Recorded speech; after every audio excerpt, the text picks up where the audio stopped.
Welcome back नाजरीन। आमिर मुगल साहब, आज थोड़ी होप थी और मैं खुद भी असेंबली गया हुआ था कि सेनेटर एजाज चौधरी साहब को शायद सेनेट में लाया जाएगा। प्रोडक्शन ऑर्डर तकरीबन 2 साल के बाद उनका जारी किया गया था। लग ये रहा था कि मुज़ाकरात के सारे मामले के अंदर शायद कुछ हाथ हौला किया गया पीटीआई के ऊपर, बट इवेंचुअली उनको भी प्रेजेंट नहीं किया गया। सर, आज कोई मुज़ाकरात को धचका या कोई गिव एंड टेक था इस सारे मामले के अंदर भी?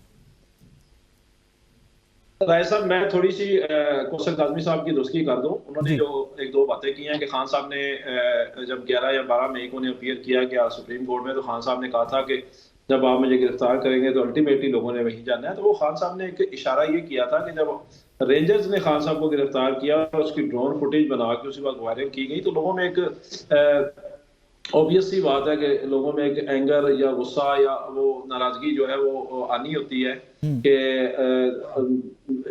फौज को या फौज के इदारे को या रेंजर्स को क्या जरूरत पड़ी थी खान साहब को इंसल्टिंग तरीके से गिरबान से पकड़ के एक तो गैर कानूनी उन्हें गिरफ्तार किया, जो कि सुप्रीम कोर्ट ने साबित किया फिर कि ये गैर कानूनी गिरफ्तार किया था, और दूसरा फिर उसकी वीडियो वायरल की।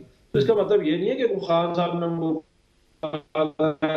ने जाके हमला कर दें। दूसरी बात, हम कब कहते हैं कि अगर किसी ने हमला किया है कोर कमांडर हाउस पे तो हम उसको जस्टिफाई करते हैं? हम कब कह रहे हैं? हम तो ये कह रहे हैं जिसने हमला किया जुडिशियल कमीशन में पता चलेगा ना, सीसीटीवी फुटेजेस सामने आएंगी और सारे एविडेंस जब सामने आएंगे किसी आजाद फोरम पे जब उसकी तफ्तीश होगी पता चल जाएगा किसने हमला किया है। और दूसरा, आप कह रहे हैं कि कुछ वीडियो फुटेज मौजूद है कि गेट पे खड़े हुए सिक्योरिटी के लोग उनको रोक रहे थे। तो हमारा सवाल गेट पे खड़े हुए लोगों से पहले का है कि जब कोर कमांडर हाउस की तरफ कोई मॉब जाता है या इवन कुछ सिंगल बंदा भी जाता है तो उसको 2-3 चेक पोस्टों से गुजरना पड़ता है, तो वो चेक पोस्टें कहाँ गायब थी? हमारा ये सवाल है और इन सारे सवालों का जवाब मेरे ख्याल में हमें जुडिशियल कमीशन में ही मिलेगा। अब आई जी, आपने जो सवाल किया राय साकिब साहब कि एजाज चौधरी साहब 2 साल से, मैं तो सबसे पहले जी खराज तहसीन पेश करूंगा एजाज चौधरी साहब को, मियां महमूद रशीद साहब को, उमर चीमा को, यास्मीन राशिद को, जितने लोग, शाह महमूद कैशी को जो हमारे वाइस चेयरमैन है, वो 1.5-2 साल से जेलों में पड़े हुए हैं। और देखिए,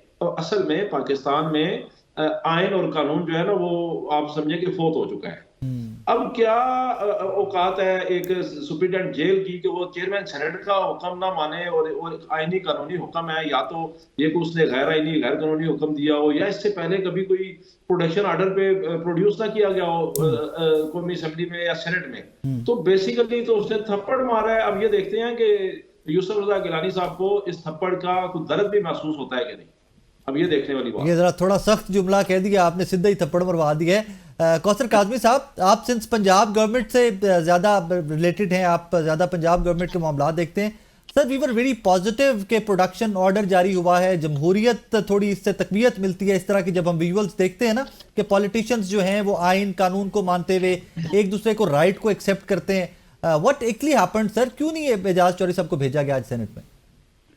देखें, जहां तक प्रोडक्शन ऑर्डर की बात है जी, वो संजीदगी जाहिर करती है हुकूमत या हुकूमत के जो एलाइज साथ बैठे हुए हैं कि हम हमेशा ये चाहते हैं कि मुल्क में जो सियासी अदम इस्तेहकाम की सूरत हाल है उसका खात्मा हो, और उसके लिए हम कोशां भी हैं। और जिस तरह चाहे मुज़ाकराती कमेटी बैठी है या दीगर अफराद जो बोलते हैं, तो मुख्तलिफ किस्म के जब बयानात आते हैं तहरीक इंसाफ की जानिब से, क्योंकि ग्रोह तो है, इससे इनकार नहीं कर सकते कि अली अमीन और बुशरा बीबी कुछ और कहती है, कमेटी कुछ और कहती है। लाइटर नोट जी जी।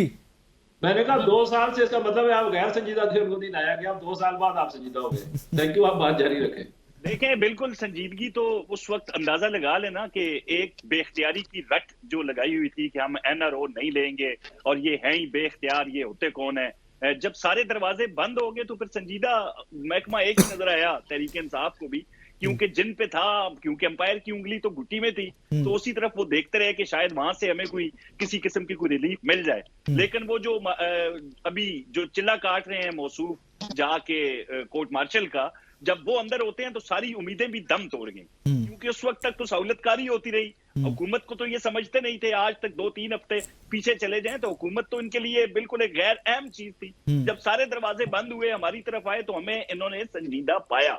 लेकिन हुआ क्या, एक जगह जाके मुज़ाकरात कर रहे हैं, सोशल मीडिया जो बेख्तियारी है इनकी, उस पर इनका कोई इख्तियार नहीं है। वो हमेशा नजर आते हैं मुल्क में इंतशार फैलाना, रियासती इदारों को बदनाम करना, अजीब किस्म के बोतान लगाना, और जो जो पाकिस्तान के खिलाफ लोग हैं उनको माई बाप बना के, जिस तरह रिचर्ड ग्रेनल हो या दूसरे उनके बयानात ये लेना शुरू कर देते हैं और हमायत करते हैं जी रीट्वीट करें इनको जितनी तादाद में हो सकते हैं। फिर वहां से आया गेट लॉस्ट वाला मामला अभी हम करीब, तो फिर इनको अक्ल आई भाई रियासतों से रियासतों के ताल्लुकात डिफरेंट होते हैं, वो किसी एक शख्स के लिए नहीं होते। अब प्रोटेक्शन ऑर्डर के बाद की जो सूरत हाल आपने बताई है जी, ये खबर वाज़े तौर पर अभी बाहर नहीं आई, ना मुझे कोई इत्ला है इस हवाले से अभी कि हुआ क्या। अगर प्रोटेक्शन ऑर्डर जारी हुए थे तो उनको रिलीज किया जाना चाहिए था, वहां से उनको भेजना चाहिए था। जब ये अभी मजीद इस पे कोई पेशरफ्त होगी तो इस पे कमेंट किया जा सकता है। दो चीजें काजमी साहब, मैं आपको जरा दोनों चीजें मिला के आपके सामने रखना चाहूंगा। इरफान सिद्दीकी साहब ने खुद से एडमिट किया कि जी पिछला संडे जो गुजरा है, संडे मंडे और ट्यूसडे की ये आई थिंक उनकी स्टेटमेंट थी कि मुज़ाकराती कमेटी की मुलाकात इमरान खान से करवाना हमने कमिट किया हुआ था और हम नहीं करवा सके। इरफान सिद्दीकी साहब की ऑन रिकॉर्ड स्टेटमेंट है। आज चेयरमैन सेनेट ने प्रोडक्शन ऑर्डर जारी किए, इस्लामाबाद पुलिस पहुंची लाहौर जेल के बाहर और एजाज चौधरी साहब को नहीं भेजा गया। सर इंप्रेशन ये मिलता है कि हुकूमत वाकई में कुछ ज्यादा पावर नहीं रखती कि अपने ही दिए ऑर्डर्स के ऊपर भी अमल दरामद करवा सके। देखें जहां तक मुलाकात की बात है ना जी, जिस तरह मुलाकात होती है डेकोरम जेल का होता है, कवायद और जवाबत है, उसके तहत तो मुलाकात कराना कोई मसला नहीं है। लेकिन उस मुलाकात को जब कंडीशनल करार दे दिया जाता है जी कि तन्हाई में मुलाकात करें, जिस कमरे में हम रह रहे हैं वो बग्ड है और हमें जो है वो बिल्कुल एक गोशा तन्हाई चाहिए जो बात करनी है हमने, तो वहां पे जरा मुश्किल हो जाता है जी। लेकिन संडे को भी तो मुलाकात करवाएगी, संडे को तो जेल मैनुअल में नहीं है मुलाकात सर।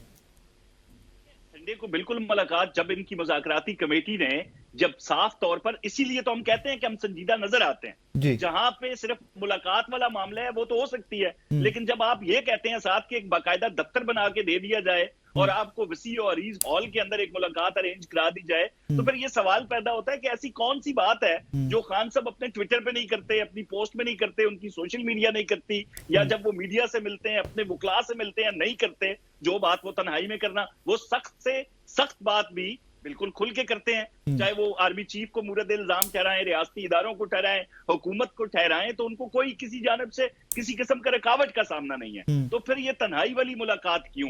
जब ऐसी कंडीशंस आती हैं तो फिर वहां पे थोड़े से मुश्किलात जो है वो हुकूमत के लिए भी होती हैं, और हुकूमत के जो वुज़रा हैं, जो मशीर हैं, जो लोग हैं, जो मुज़ाकराती कमेटी के मेंबरान हैं, वो आपको बेबस नजर आते हैं। रैसर अली आज़ाद साहब, इस पर थोड़ी सी आपका भी इनपुट चाहूंगा। चेयरमैन सेनेट प्रोडक्शन ऑर्डर जारी करते हैं और चेयरमैन सेनेट एक बहुत बड़ा होता है, मतलब आइन और कानून को देखो तो बहुत बड़ा होता है, और एक जेल सुप्रिटेंडेंट जो है आई एम श्योर कि वो भी बहुत बड़ा होता है, अब तो वो भी बहुत ही बड़ा होता है। जेल सुप्रिटेंडेंट जो है वो डियाला के हो जाए या कोट लखपत के हो जाए, वो मानने से इनकार कर देते हैं, बंदा नहीं, सेनेटर सबको नहीं भेजते साथ। देखिए राय साहब, हम सुनते रहे, पता नहीं, मेरे ख्याल में I am subject to confirmation with the record, तो हिने पार्लियामेंट का भी शायद एक बिल पास हुआ था, if I am not wrong. तो अगर ऐसा है तो ये तो फिर तो हिने सादिक साहब वाला मामला भी तो हुआ ना, जब लोगों को उठाया गया जी, उसमें भी हुआ था। क्योंकि पार्लियामेंटेरियन हमेशा ये कहते रहे कि सुप्रीम कोर्ट, हाई कोर्ट वहां तौहीन अदालत का है तो तौहीन पार्लियामेंट भी ऐसा है। तो मैं समझता हूँ कि अगर ऐसा है तो फिर तो ये तौहीन पार्लियामेंट है और उसके लिए सजा भी डेफिनेटली होगी, जहाँ पे जुर्म होगा वहां पे सजा भी होगी। तो उसके मुताबिक और जो पॉलिटिकल नॉर्म्स हैं जो पॉलिटिक्स के, उसके तहत मैं समझता हूँ कि ये कोई अच्छा शगुन नहीं है, अच्छी नहीं है। इसका मतलब है कि जो हम कहते हैं ना कि पार्लियामेंट सॉवरन है, सॉवरेनिटी ऑफ पार्लियामेंट, तो वो क्वेश्चन मार्क हो जाएगी। तो मैं समझता हूँ कि पार्लियामेंट कभी भी किसी भी मुल्क की और हमारे मुल्क की हो तो उसकी सॉवरेनिटी पे कोई क्वेश्चन नहीं आना चाहिए था। जैसे कि पीछे वाकया हुआ, हमारे बहुत सारे पार्लियामेंटेरियन को वहां से उठाया गया है, तो वो भी कोई वो दब गया, उसमें भी कोई प्रोसीडिंग आगे नहीं हुई और ये भी दब जाएगा। साहब के दौर के अंदर सुप्रीम कोर्ट की एक बड़ी बहस ये बन गई थी, आइन सुप्रीम या पार्लियामान सुप्रीम। अब वो दोनों के आगे सवाल आ जाता है कि जब चेयरमैन सेनेट के ऑर्डर नहीं माने जाते या सादिक साहब अपने एमएनएस को तहफ़्फ़ुज़ उस तरह नहीं दे सकते, तो फिर वो सवालिया निशान थोड़ा बड़ा होता जा रहा है। अब ये बिल्कुल आपने दुरुस्त फरमाया राय साहब, मैं आपकी बात को सेकंड करता हूँ। चूँकि जो हालात वाक़यात अगर इसको आप देखें तो पार्लियामेंट तो सुप्रीम रही ही नहीं ना। ये जो 26वीं तरमीम आई है ना, पार्लियामेंट तो आप समझ लें कि सुप्रीम कोर्ट जो है ना, वो तो आप समझ लें कि एक डिफंक्ट सुप्रीम कोर्ट रह गई, उसके पास वो मामलात नहीं है।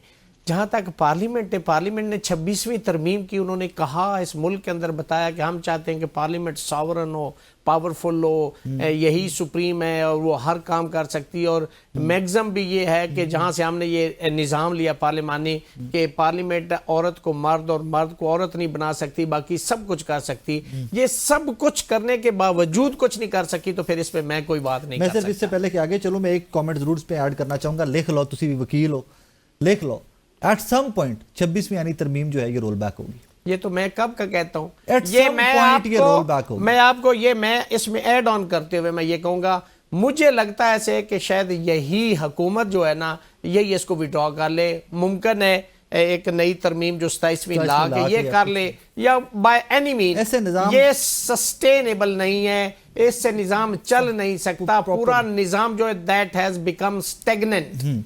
नाज़रीन, एक छोटा सा ब्रेक लेना है मुझे, मेरे साथ रहिएगा।